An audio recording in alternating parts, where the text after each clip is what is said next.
Good morning students, class 12th Vistas supplementary reader book है आपके course में। इसका चैप्टर नंबर 1 और उसका नाम है the third level. By Jack Finney के द्वारा ये लेसन लिखा गया है। इस लेसन की समरी को हम पढ़ने का प्रयास करते हैं और देखते हैं इस लेसन में क्या दिया गया है। यहाँ समरी में as per the records there were only 2 levels in the subway of Grand Central station. एक रेलवे स्टेशन है जिसका नाम है ग्रैंड सेंट्रल स्टेशन। उसके 2 रास्ते हैं, 2 लेवल हैं, ऐसा रिकॉर्ड के अनुसार जाना जाता है।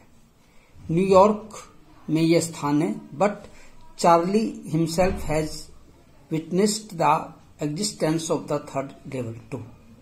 चार्ली कहता है कि वह स्वयं इस बात का गवाह है कि उसने वहां पर तीसरा लेवल भी देखा है।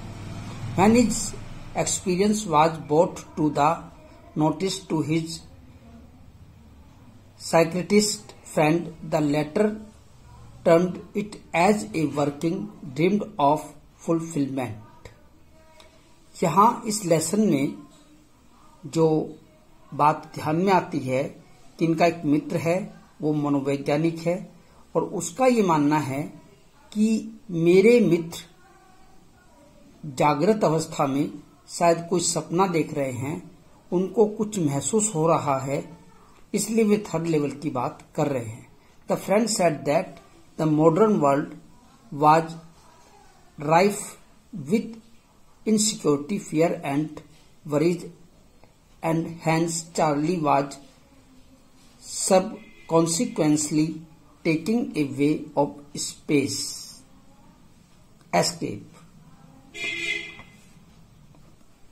जो इसके मित्र हैं साइकोलॉजिस्ट, वो कहते हैं कि चार्ली अवचेतन रूप से प्लान का कदम उठा रहा है, अर्थात वह ये कहना चाह रहा है कि ये आधुनिक संसार असुरक्षा, भय और चिंता से भरा हुआ है। और आगे उसने एक बात और कही है, his habit of stamp collection was also doubted as a mean of escapism, but Charlie did not accept this analysis. Stamp collection की आदत को पलायनवाद के माध्यम के रूप में समझा गया, किंतु चार्ली ने इस आकलन को स्वीकार नहीं किया।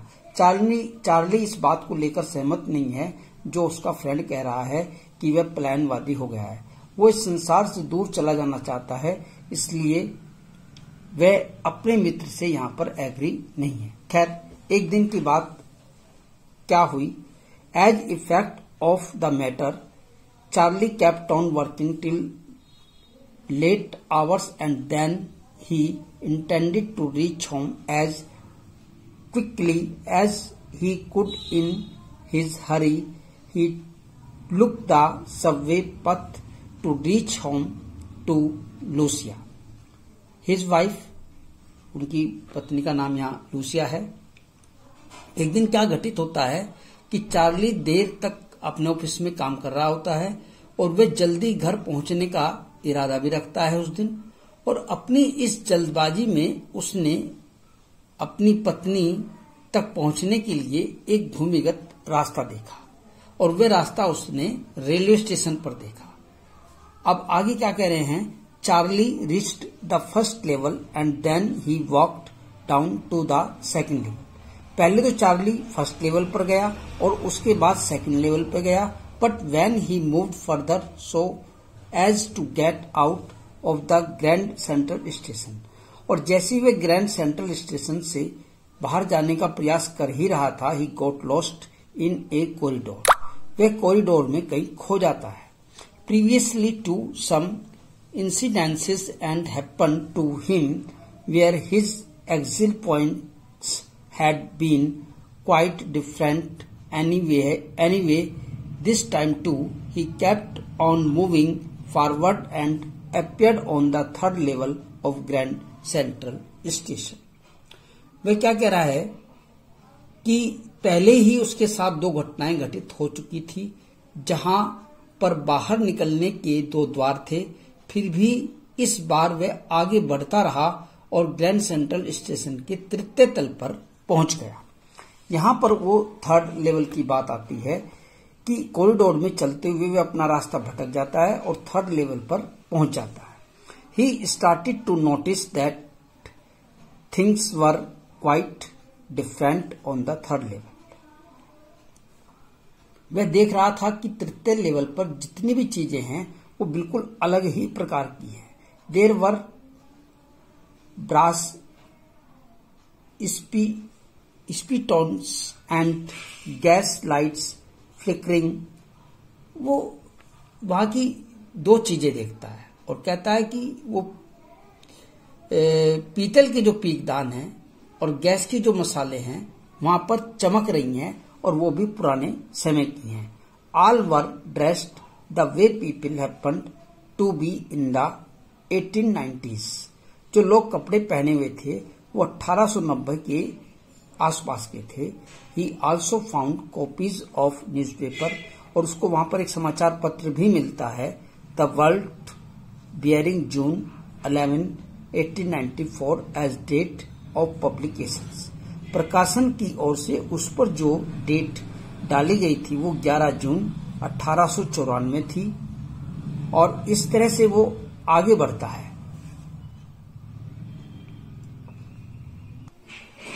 Charlie got to the ticket window with an intent to purchase 2 tickets ऑफ Galesburg where he wanted to go with his wife. वह इस इच्छा से 2 टिकट खरीदता है कि वो गाल्सबर्ग अपनी पत्नी के साथ जाएगा, but he observed that the bills were of old styles. लेकिन वह ध्यान देता है कि जो बिल्स थे वो पुरानी शैली के थे, पुरानी परंपरा के थे।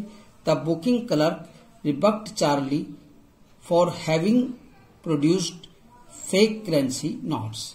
और टिकट विंडो पर जो व्यक्ति था वह चार्ली को डांटता है और कहता है कि वह उसे गलत करेंसी नोट दे रहा है, वह ऐसा न करे।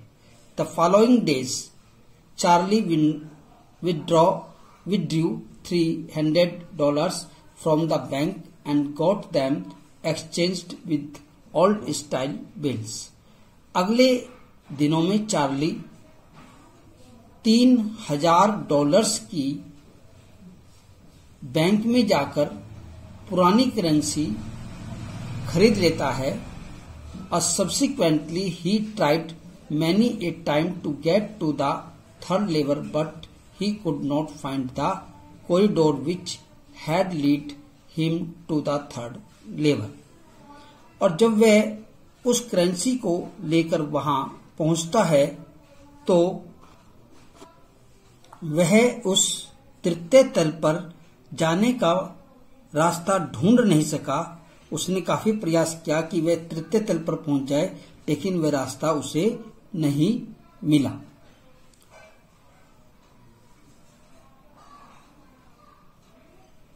He tried many times to get to the 3rd level। उस 3rd लेवल को ढूंढने का प्रयास किया, but he could not find the corridor. उसको वो कॉरिडोर नहीं मिला which had lead him to the 3rd level, जो उसे 3rd लेवल पर ले जाता। His wife was worried about his strange frame of mind। उसकी पत्नी उसके मस्तिष्क की इस विचित्र अवस्था को लेकर चिंतित थी। But he frequently talk to his friend, लेकिन उसने अपने मित्र से इस बारे में बार बार बात की, जिसका नाम सैम वेनर था, अबाउट गाल्सबर्ग्स ब्यूटी। वह उस गाल्सबर्ग की सौंदर्य के बारे में बात करता है जो उसने 3rd लेवल पर देखा था।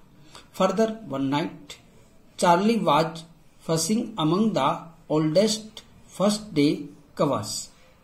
आगे एक रात चार्ली कवर के बीच में उलझा हुआ था। But for the first time, लेकिन पहली बार, he got the one having been sent to his grandfather at his home in Galesburg. The date on the cover shot July 18, 1984। पहली बार उसे एक ऐसा लिफाफा पाया जो उसे उसके दादाजी ने गैल्सबर्ग से भेजा था और उसके कवर पर 18 जुलाई 1984 की तारीख लिखी हुई थी। Normally first day covers were with blank paper, but this one had a letter inside it under the signature of his friend Sam Weiner। आमतौर पर पहले दिन के लिफाफे खाली होते थे, किंतु इस लिफाफे के अंदर एक पत्र था जो सैम वेनर के द्वारा हस्ताक्षर करके लिखा गया था। The letter proved the existence of the third level and it described the serene beauty of the Carlsberg landscape with an invitation to Charlie and Lucia to come there। ये तृतीय तल होने को सिद्ध करता था, प्रूव करता था कि हाँ तीसरा तल भी है, और गाल्सबर्ग की खूबसूरती का वर्णन जरूर करता था, जिसमें चार्ली और लुइसा को वहां आने का निमंत्रण भी दिया गया था। लास्ट लाइन में जो कह रहा है, in Galesburg of 1894 Sam should have established a business of hay feed and grains.